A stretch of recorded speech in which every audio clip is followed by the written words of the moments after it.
Welcome, welcome, welcome. This is Clever Orbits. Today we're talking about Edge of Tomorrow, populated by Emily Blunt and Tom Cruise, who runs in this movie. Surprise.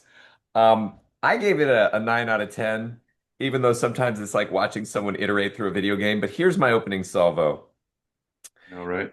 Rose, at one point, she says, "Thank you for getting me this far." And that struck a moment of compassion for me because we are all stuck in this repetitive, compulsive trauma looping. And there's another moment where she decides to tell him her middle name, Rose, right before she dies. And the strength and courage that it takes for an avoidant attached nervous system, which I'm convinced she has, right? She lost love, or love just wasn't there, either by parents or Hendrix, the guy that she has lost before she even meets Tom Cruise's character. It's so painful for her that she's built this wall, the full metal bitch, quote unquote, which I love later on when the guy in J Squad is about to call her that, and Cage interrupts, and this Mhm. other guy who seldom talks throughout the entire film, the main line that we know him for is calling her the Angel of Verdun, and I was just like, that's beautiful. But long story short, um, she's stuck in a loop mentally and energetically, which is a great symbol for how we get stuck in loops mentally and energetically in our transformational healing Mhm. journey. And it's like this enormous growth that she has to go to in order just to let open the door. Because I've dated avoidant attached people. And, it takes something for them to really let somebody in. And then it can take just the slightest thing to have them recoil and then shut the door. And then it's closed forever. And you're like, I stand at the door and knock. I like, what's you're gone now. We were in love. Um, and uh, and then on the other side, uh, Cage, he truly matures when he gives up Rita. He has to master and conquer this alone for her to live. At one point in the film, he has to go off on his own. And that portion of the plot is like a specific hero's journey where, so think of the king warrior, the magician, and the lover. He has to fully embody the warrior and give up the lover entirely in order to have any shot at becoming the lover later. And he's not even doing it for that anymore. He's doing it because it's the right thing to do, which is the purification of motivation in service to love and truth and whatever our dharmic purpose is. And so he gets it, and he gives all of it that he is to it. And then eventually he sort of gets her back, and then he eventually gets his life back because who wants to be repeating the same day over and over forever? Though of course he doesn't perceive it as a getting of his life back because, we have lost the power, quote unquote. Which was an interesting writing choice, and we'll get to. But to end the opening salvo, I'll say this as well. Um, he falls in love with her through losing and seeing her die over and over. How strange, right? Because mostly we fall in love with somebody through, well, okay, you might contend against this. I'd love to hear your reading, and I'm almost done. Um, like we fall in love through seeing the beauty and the amazingness and whatever. And she says, this is the very end, "Thank you for getting me this far out of my own cage, out of my own trauma. That was a moment of compassion for me." And it's like life, where death is this predator, and we seize whatever love and connection we can before our inevitable defeat and dying. It's just he keeps flowing through that. And if he's in Groundhog Day meets Aliens, right, which is a good summary for this film, um, in the midst of that, not knowing if it will ever cease, he finds an opportunity for love, and he starts leaning towards it. He doesn't quite seize it, and he's got his, warrior turned on for the rest of the film until she leans in and grabs him to kiss him, if I recall correctly, um, Yep. at the very end. And then the moment of compassion for me at the very end happens when he walks up to her. She has no clue who she is. After everything is said and done, he takes off his fucking hat. Mhm. And and I got something on my face, soldier. And he's like, it was the most precious part of the entire movie. That's it. What do you think, man? I think this really is just an extension of your coaching. I don't know if Clever Orbits is the right title for this podcast anymore. Mm, I You're think we're talking about love, getting moments of movies. We're going to talk the compassion, and movie there's a lot of stuff. stuff. I think it's a different because the clever part, it's more incisive movie analysis through your what you do best, which is help people to identify parts of themselves that maybe they need to love more and understand more and then accept and then make better, for lack of a better way to describe that. But I'm wondering where the clever orbits part comes in. I've been thinking about this, whether or not Clever Orbits should actually just be on my channel or whether or not it should be its own channel. But we lose all the subscribers on that channel if we move it to mine. And yet, Oh no, no, I'm not talking about like moving it to a different channel. Like you just have a little disclaimer at the beginning. It's like clever orbits might not be what you think it is when you clicked on this. beware, coaching included, period. Um, I think it's a 9 out of 10, by the way, possibly a 9.9, but then I watch it every year, this one. What did you think? What did you love? What did you find problematic? I don't know. Not too much problematic stuff. It was nice seeing actors that I've seen before, like Franz Drammer, who played Check's Notes. Who did this guy play? Ford, who also plays Firestorm in Legends of Tomorrow. I just like knowing that he's getting work. Anyway, Well, yeah, he Groundhog was Day getting meets work. Aliens was pretty entertaining. Huh? He was getting work. This movie is old. Yeah, 2014. Yeah, he was incidentally still on the show Legend of Tomorrow at that same moment. So yeah, let's see. Yeah, a lot of cool things. Uses the Groundhog Day conceit to a really exciting and epic degree. The way the aliens look and are animated and VFX, like that kind of stuff. That's really creepy and unsettling to a point where Aliens is a very good comparison as well. And then you mentioned it being a video game. Yeah, because he's reloading his save over and over. And the fact that he falls in love with her little by little with each run, quote unquote, Uh-huh. which is what they call like, yeah, with each run, because runs, that's a way to describe how people play games that are called roguelikes. Roguelikes are basically you get a little bit better each time you go through this dungeon. You're going to die many, many, many, many, many times, but you're learning a little bit each time. Yeah, so this is like roguelike in movie form. Edge of Tomorrow is the greatest filmed roguelike there is with real actors in live action. So, yeah, it's pretty cool. I enjoyed it. Thought the way he experiences growth, like how he's this just snively, slimy kind of major that wants to do everything he can to weasel his way out of the front line, and then all of a sudden, when the guy sees him asleep on his bags, like in the middle of the tarmac, says, "Get up, maggot," or whatever his line was, and he Yeah. just shoots him a look like, "I know what I'm doing, and you have no idea what I've been through, and I'm gonna go do what I'm gonna do, but you're not gonna talk to me that way anymore." All in this one tiny little look that he flashes the major, and the major's like, "Hmm, this isn't the person I thought I was talking to." I gotta recommit to being fully and completely present because when you started talking about speed runs, I had to do the research real quick. And I found out that for a total of $200, we could purchase a PS2 and 20 for the game because that was my first experience of runs like that. Mm. You didn't love the game that much? It wasn't that good?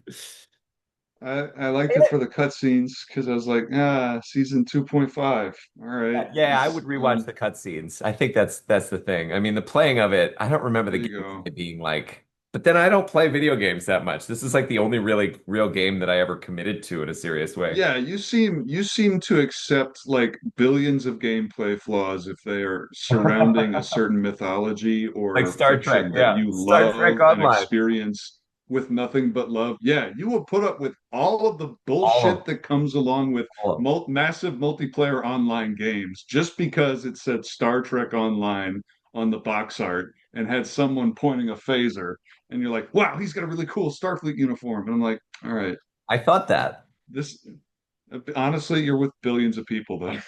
That's what everyone does. I They do. will accept they will accept flaws and other things and Billions other of people. problems that most people have with video games just because it's like, it's 24 though. Yeah, I don't care if it's janky. It's a cool story. They're telling the Jack Bauer continuation story, whatever. All right. So that was a Yeah. distraction that our people probably didn't expect. Um, and it was Well, they're on. gonna get it. There's two hosts of this podcast.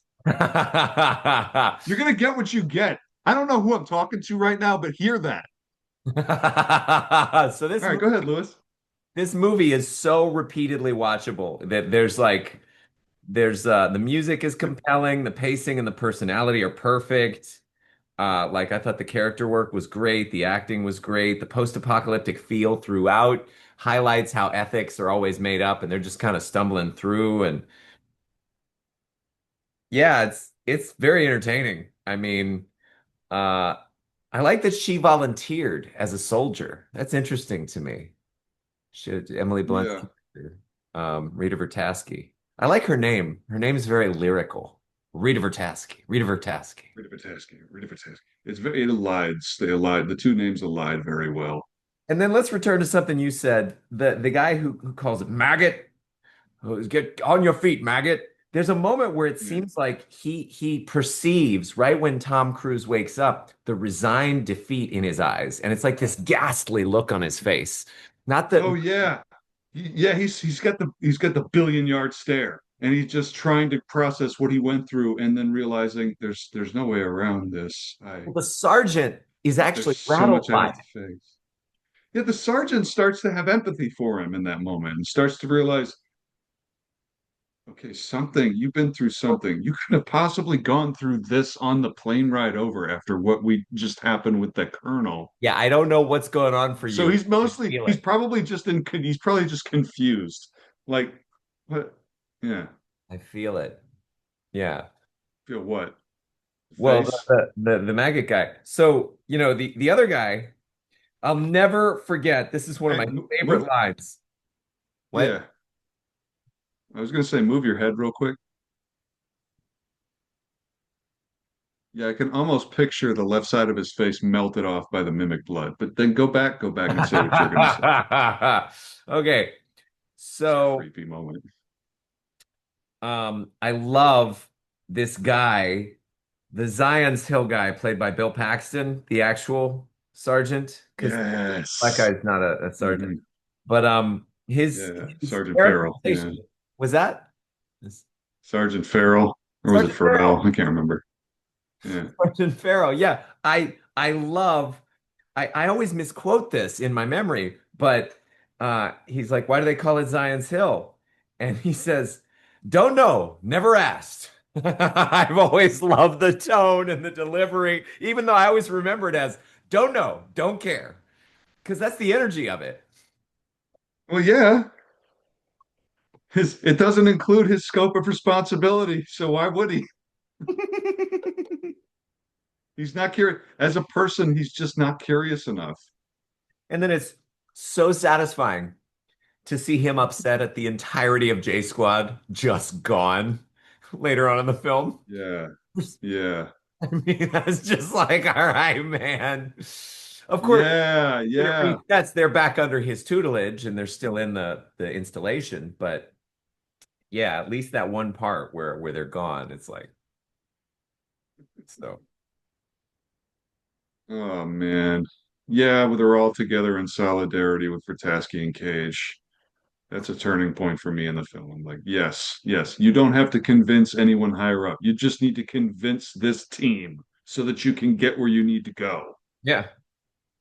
And And then then, The At that creepy point, moment where you find out that the mimics are causing them to time loop for their own benefit instead of it just being a fluke that they're experiencing and can exploit. It's like, explain oh this. God, what do we do? Because we're playing into their hands now. What's meant to happen, we don't know. It's all up to them. Yeah, Which, so I had a lot of questions yeah, what were your about questions surrounding that? so the fact that Rita and Cage can die this way and the neural network of the mimics is fascinating to me. But the fact that they can die this way as sort of semi-mimics, semi-alphas, seems like a network level design flaw, and I'm not sure how it works or how killing the Omega resets the whole day, or later on, how they're rendered inoperable or inoperative. I mean, that was kind of a Deus Ex Machina-ish moment, but Yeah, it is because look, like my then worst, like my most despised moment that then turned into my favorite moment of the movie Looper. You remember we saw Looper in theaters? probably. Uh yeah, with Bruce Willis and Joseph Gordon-Levitt, it's basically assassins that they Killed exploit himself. time travel. What? They killed himself, right? At some point. Yeah, they call it closing their loop. Yeah, the moment I'm talking about in question is when they're sitting in a diner and he's like, "Look, we could just talk about this with diagrams and straws all day, but we've got shit to do. So I'm not going to explain time travel to you right now."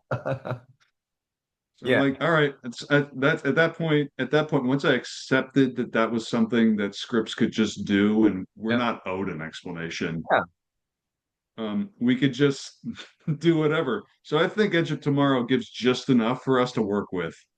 I don't really think too much further than mimic physiology. I do think that it's a little bit smarter, it has a bit of more of an edge, if you will. That the mimics have this ability that they just exploit for their own gain instead of it being some sort of aberrant mistake or like a security risk. Of course, it does end up being the biggest security risk of all, but they think it is. Well, because both sides are playing the other, right? They think that they are the ones resetting Yeah, the day, and even if someone else has access to that power or gains it, they're still iterating at a faster and more higher level of processing power rate, which is yeah, why they eventually have the plan of let us convince Cage or Rita Vertasky that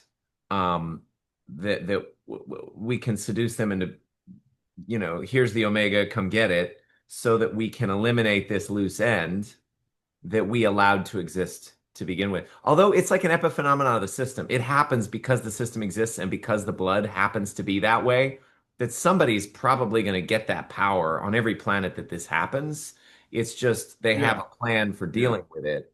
So, yeah, that's So good. yeah, okay, yeah. So they learned early on, oh, this is happening when we go and we try to conquer these people, and now they get it. But we have this ability too, so now it's just competing building Get blocks. there Like it's faster. just, yeah, it's just escalation, like as evidenced by, all right, now that we know he's going to be here, we're going to make sure that Cage's character is bleeding out very slowly.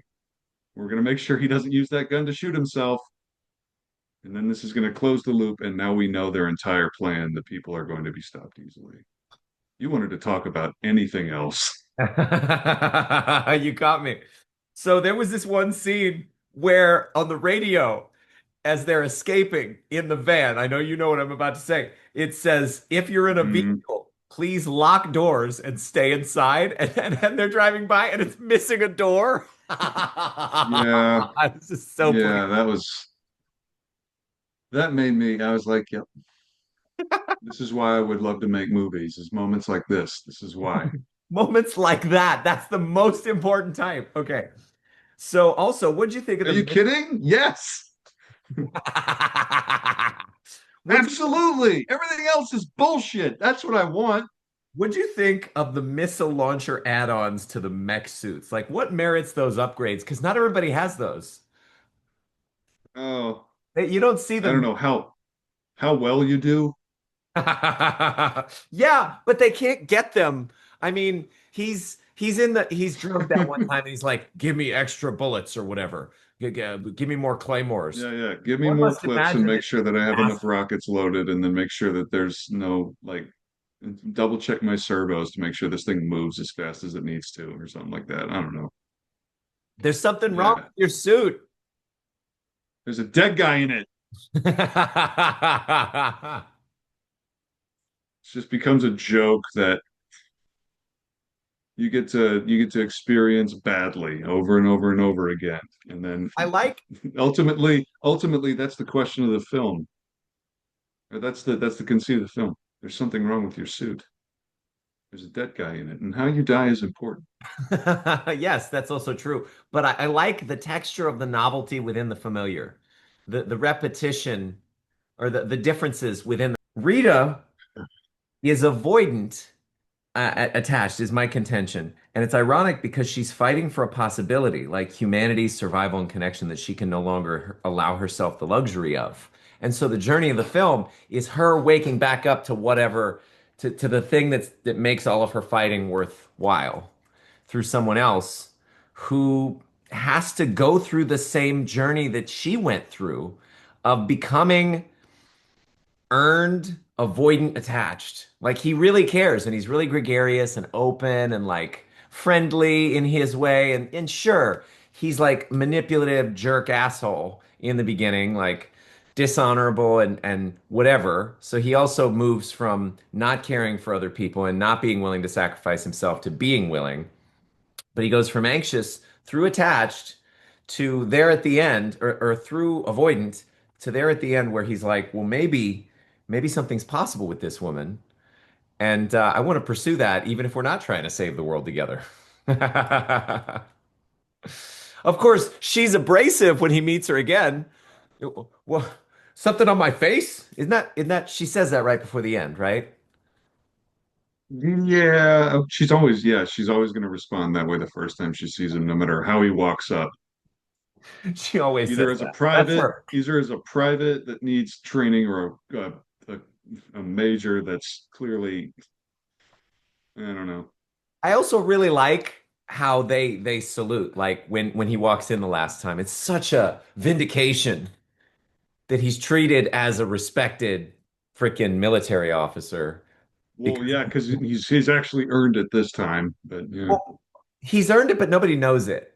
And personally, not publicly or professionally. yeah, so energetically Everyone he's still walking is like, around. oh, there goes Cage. No one cared. He's got like big dick energy or big heart energy, even better as a concept. Like an honor energy, big honor energy. That's even better. And then he walks Yeah, into the Big room. Honor's right, because big heart energy is someone who has a condition that's congenital. That's a defect. You have a medically trained official in the room, ladies and gentlemen, a pharmacy technician coming to a theater near you in a TV I series read a called book. People read books. TV series called, what was that show that we made up about you as a Tyler pharmacy technician? It was called Side Effects. What was it? Side effects may vary. There it is. Or Yeah. That's a bookmark. That may exist in the future. Probably won't, but that's a medical dramedy. Scrubs meets House with a dash of The Bear and BoJack Horseman style interiority. Okay, now back to your regularly scheduled programming. uh, Rita has a forehead scar, and I never noticed it until this movie. Watch. I was like, that's cool. What a nice detail. Um, and so okay, about an hour in, when what's his name does when Cage does his spin move around J Squad and the Sergeant, he doesn't have to save them, especially with how they treated him. And that's like a high watermark, a new high watermark for the character. Not only is he not running from the battle, he's embracing the battle and going out of his way to like save this small group of people that's treated him like crap in every iteration of his video game repetition up to this point. And they're like, who's the new guy? yeah, yeah. The funny thing about that. is I don't know if that's I don't know if you can really find the motivation in him at that point. I think he's mostly just trying to save enough people so that they have enough to storm the hill. Because the Maybe. more they lose, the more work he has to do. Oh, interesting. Interesting. So it might be a game theory kind of calculation. Okay, well, thanks for stealing Oh, did I ruin humanity for a second? No, that you. he No. could just be he could have the same motivation. He could have both at the same time. That's what I'm saying, simultaneously. Yeah, no, it's too late. You just pooped in the punch bowl. You just rained on the parade. It's now a bad movie. What do you mean? No. I'm kidding. You of all people know humans are complicated and he can have competing motivations. Can. He can, absolutely. So, how long has this war been going on is an interesting question. I think it's at least a couple months, maybe a year or two. I mean, it seems like these At men, least a few years. yeah. I don't know. Do they explicitly say it? Because I forget. I don't have the script in front of me. What is it? The war does not go well, Enterprise. What was that from? No, the fight. He says the fight does not go well because it's one battle. Oh, it's the Wolf 5359. Yeah, Well, yeah. 359. Yeah, exactly. The one battle they have with that one Borg cube that knows everyone's shield harmonic frequencies and exploits the hell out of it and massacres all of the Federation fleet. Oh, yeah, Well, almost all of it. time. That was a time. I love when she sticks the device in his leg. That's so great. Like it's the difference between their characters. Like she's just like a the heck with it. And he's like, ah, yeah, I remember his scream Yeah, at one yeah, like point. I loved his scream when he gets run over. Ah! It was so satisfying. yeah, he just like, oh God. He didn't yeah, yeah, because he's not sure how he's supposed to do that. He doesn't He know yet how rolled to too get sh through the wheels. yeah, just short enough. Yeah, at first you think, oh, you forget the premise. In that moment, you forget that the premise of the movie is someone reliving the same day over and over again and just getting better at combat. And then you realize, oh, he's going to get through this. He's got a plan. No, he just gets run over by the truck, and then you're brought right back to the conceit of the movie, which is he's got to get better at this stuff first Yeah. before he does it right. I love how there is an Not untold number of repetitions. Like we'll never know how many times he went through what's all of it. funny. What's funny is that this could be this could be Tom Cruise's character from Mission Impossible learning how to be as good as he is Oh, this was a prequel to to Mission begin with. Impossible. Yeah, like the entire world is just rebuilt and then goes back to normal after the alien invasion. And he's just this member of the secret organization, the IMF, the International Monetary Fund. The And IMF then, recruits him. Yeah.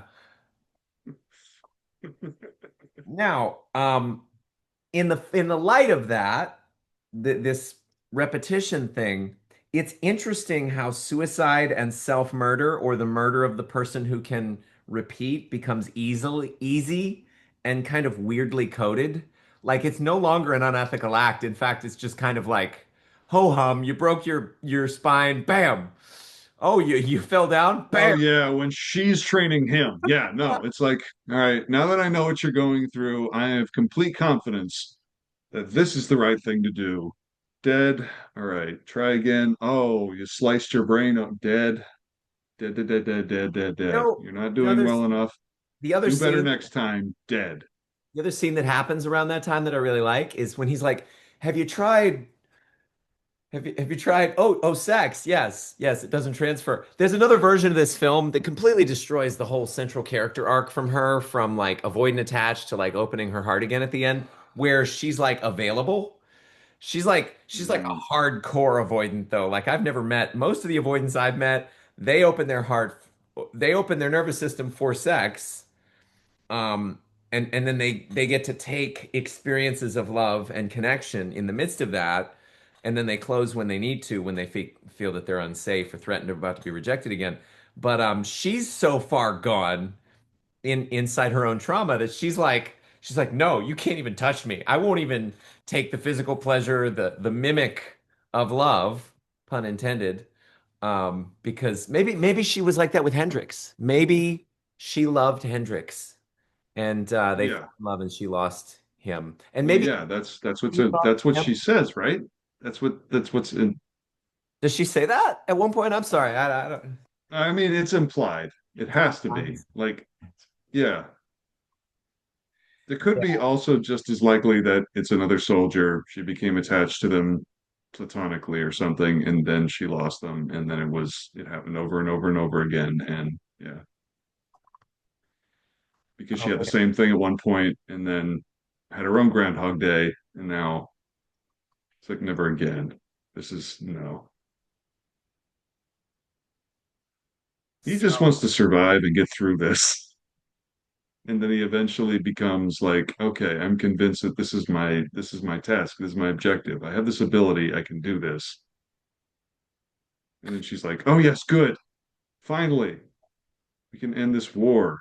And you can become what's the Mission Impossible guy's name? Ethan oh Hunt. All right, yeah, yeah. yeah. Thank you. Good remembering. So He's in a cage at first, but then he learns to hunt. I Coming this love summer, that. Edge of Tomorrow 2, the Tomorrow. prequel to Mission Impossible. Actually, that'd be interesting to look at. Edge of Tomorrow's sequel. I It's been in development for a decade. It's still a thing, but it's just Yeah, not happening yet. it was called Edge of Tomorrow Tomorrow or something or Like live they wanted to use the name that they kept using for like the promotional material when it came out on DVD, which is Live Die Repeat. yeah. I thought that was interesting. Yeah, they You kept asked changing the Chat title. you asked ChatGPT what the sequel is and it writes one for you. Maybe we'll give air to that at some point. But Yeah, for no. the last 5 minutes, let's laugh at how stupid it's going to be or how good it is. Surprisingly, Edge of Tomorrow does not need a sequel, people say on Reddit. I think I agree. I would love to agree. see Yeah, I don't think. Yeah, I don't think this really needs anything else Hey, as far Stephanie, as it's like me, universe Louis, expansion. texting you. I know you're skeptical about this, but you have nothing to be worried. Oh man, did you hear my thing, the thing that did the thing? You mean your deep fake? Yeah. The FYI, ladies and gentlemen, deepfake has gotten so bad that, or so good that all they need is like a couple of your public videos, and then they download them, and then they use them to simulate. And then, luckily, the uncanny valley is still a real thing. So people, it's very disturbing. My brother has seen this video that some freaking past Pakistani or Indian is my You guess. got a British accent. Scammer. When have you ever spoken with a British accent?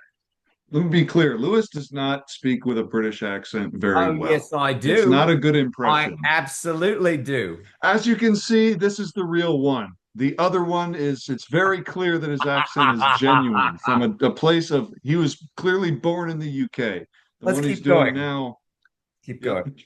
So, um, the when she realizes he's using his future knowledge to kind of play her or massage Yeah. their And then she's relationship like, in the direction of deeper intimacy, yeah, that's yeah, that's interesting. It's disturbing, but it's inevitable. yeah, because Oh, he's gonna and like what are the ethics of that? Does he have to reveal how much he knows? Is it a lie when he doesn't tell her everything? Does he even have the time to tell her everything? Is well, it maybe this is the first run where he does withhold a couple of pieces of information so that he can enjoy the time he has left with her, knowing she's going to die no matter what he does next. Oh man, yeah. So he's in grief. He's in heartbreak. And he's Yeah. doing the best he can to seize and ensure whatever intimacy and connection, whatever scraps, whatever table scraps she's willing to throw to him. Maybe, maybe. I mean, is there any indication that he was just doing that before the next run so that he can like grieve her as best he can considering the circumstances? Or is he trying to like build a relationship that he wants to continue on and abandon the entire plan There's for? a phenomenon in psychology known as the mere exposure effect. The more we're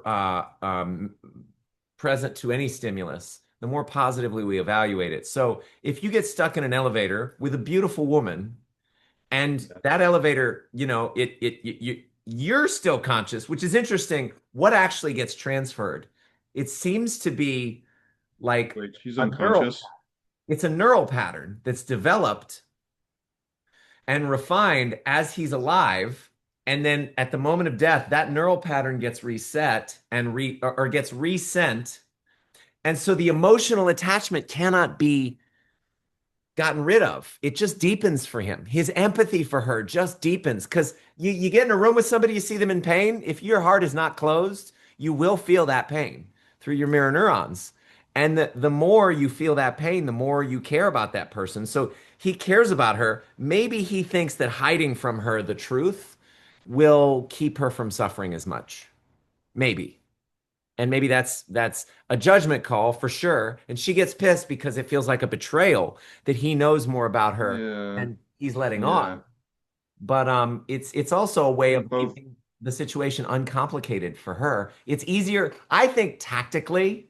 The warrior thinks to himself, this is great because it's two archetypes kind of negotiating between him. The warrior thinks to himself, all right, if I don't tell her, then she'll be an operative that's more effective because then she won't be wondering what I know or asking or whatever. And then the lover inside Gonna of him be too is like, curious for well, that. what's that? See, she's gonna be way too curious for that, isn't that? He's gonna be curious, but he's got to maintain it as much as possible because it's a need to know thing. Mm, If he occupies her cognition with unnecessary information and thoughts, yeah, but don't they share every last piece of information between each other until that exact run where he's like enjoying a nice quiet moment with her, and then she's like, "Wait, we've been sharing everything. Why is all of a sudden it's just us quiet enjoying each other's company? There's a world to I think save. What the heck?" she was objecting more to the form of the situation than to the exact content of his awareness and knowledge. No, like you said, she was avoidant attached. So at that point, she's going to be extremely distrustful when he's like, trying to have a nice moment with someone, a nice human moment where they could feasibly connect in some way. Sugar, right? Three sugars, right? That's his thing. Yeah. Oh, yeah. And that was probably a giant red flag. Like, no. For Have sure. I been roofied? Disturbing AF for her. She's like, He's like, yeah, I've been roofied clearly. I should well, kill you. okay. I don't think she thinks that, but I do. No, no, but it's not literally she thinks I've been Yeah, there's a roofied. It's spectrum. like yeah. But by the way, Dexter Resurrection has like a 9.3 and like it's so Out good. of 100? No, no, no, no, no, no. I'm gonna tell you. Yeah, that sucks. 9.3 out of 100. Man, I got to tell you that They're is planning on heartening. having it go for 3 seasons. It's got an 87 average tomato meter and an 83 average popcorn meter. You want to try that again? Tomato Do, meter? do you want to pronounce that word? All right, there you go. Tomato meter. What's a temudo? Tomato. Is that what I said? I said tomato. No, Okay, you said it different. You said it differently wrong. we're almost done here. The preternatural knowledge is delightful. I love his, and that's where he shows his magician archetype, right? So king, warrior, magician. He arrives at king by the end of the film through the achievement of character. In the beginning, he's not a king of anything. He's like he's pretending. He's not a warrior. He's not a lover. He doesn't seem to have he doesn't have kids or a family. He's just kind of trying to get his No. own. And then he's not a magician because he doesn't really know how to. He's kind of a magician. He kind of knows how to spin stories to capture the public's attention as a marketer. Um, but it's used primarily to prevent him from having to actually fight and give his life. So I think this film is really also about the maturing of him as a man. And I think that there's a lot of Yeah, say. yeah. He's no longer a coward. And then I like that he gets the power back at the end from another alpha. It's intriguing that it only resets one day, and then it's suggested, we assume, we speculate and Oh, assume. yeah. That it affects space four dimensionally. Huh. when the Omega is killed. Like it yeah, somehow. Oh yeah, yeah, yeah. So the thing can no longer reset. Like he's now in a present timeline that's going to continue into the future. Yeah, Yeah. but not only does that happen, but the Omega is like exerting its effects and control four-dimensionally. So if it dies here, then soldiers that are acting for the mimics, the mimics that are fighting humans like 4 days prior, all of a sudden just go, "Whoa," they just become inert and they don't work. They're not fighting anymore. Well, not four Because days prior. I mean, it was an exact day because when he wakes up to them all dead and everybody's celebrating. So it happened in the timeline of the universe. I mean, it still happens a day earlier. It's like Yeah, yeah, yeah. Yeah, we've yeah. been conditioned to realize like, okay, whatever I do now causes things to happen like linearly in time forward, not like if I do something now, it doesn't affect what happened yesterday. Yeah, yeah, yeah, yeah, yeah. Which leads Yeah, to another question, which is like, how does killing the Omega reset everything? And I think yeah, I mean, it's like you say, the screenplay doesn't need to explain that. It's fine. not really. And Yeah. You then just get Emily Blunt and Tom Cruise fighting aliens, and all of a sudden the script writes itself. with good editing, by the way, especially the car accident to the Great editing. the hospital Ooh, scene, yes. great. Mm-hmm. Um, Yeah. but let's see. I love that he remembers it all, like Picard in the Inner Light at the end. It took it to a 9.9 for me because the entire value of the journey wasn't just in him surviving and helping humanity to thrive. It was in him personally coming to thrive. And even though she doesn't evolve in the same way, he sees now and cannot look away from the potential. He can't unsee who she can become because she's already become that avoidant attached person. But he's willing to play the game of seeking to crack her shell, which in the end credits, the music is "Can You Love Me Again?" Right? Is it, Mm, do you remember the yeah. song? Yeah. Yeah. Very subtle. Yeah. And it's just I love it. So I think that's all my notes. I mean, I don't have much else. What do you want to say? What else you got? Oh, my notes I separated. want to know what the ethics of a writing system. Oh, you still got more? No, no, it just one of my note fell off the notepad. Oh, that's that you'll live. So, like, I think your rating system needs to be interrogated ethically because how can you give it a 9.9 out of 10 if you don't know what the point one is? I guess it's a 10 out of 10.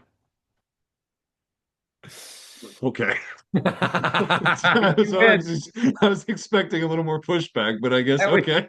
I always give these movies room to grow on me. Like maybe someday it'll be a 10 out of 10, but I'll withhold it for now. But no, no, no, no. You're absolutely right. I mean, there's nothing this film can do to be any better. So, I guess all right, room to grow like an oh wait. affinity that's acquired over time, like an acquired taste kind of thing. Then yeah, okay, I'll accept the point one minus as as that. I Otherwise, it just didn't make much sense to me. I love this is my last note. The scene where Skinner rushes at him because I like imagining him going through those fights and getting his ass kicked and then coming back and then every time he learns the moves or maybe he only Yeah. went through the fight one or two times or something. And And he's just like combat ready, and they don't realize he is. yeah, Yeah. yeah, yeah, it was great. It was just so satisfying. But all right, what else you got, man? Got I call this a 9 out of 10. Just a nine? Why is the 1 point missing? Uh, I don't know. It's just something. There's just something missing. Don't do that. It needs room to grow on me. I've only seen it once. Really? Yeah. You've only seen this once? It rewards multiple viewings. Yes. It made a big impression on me though. So I'll definitely watch it again All right. at least Well, once. no more notes for it though. Uh yeah, we should just get to the not so clever dumb thing that you usually say in order to sign off of some things. What? Sometimes it's clever, sometimes it's just dumb. I No, just want to hear what you have to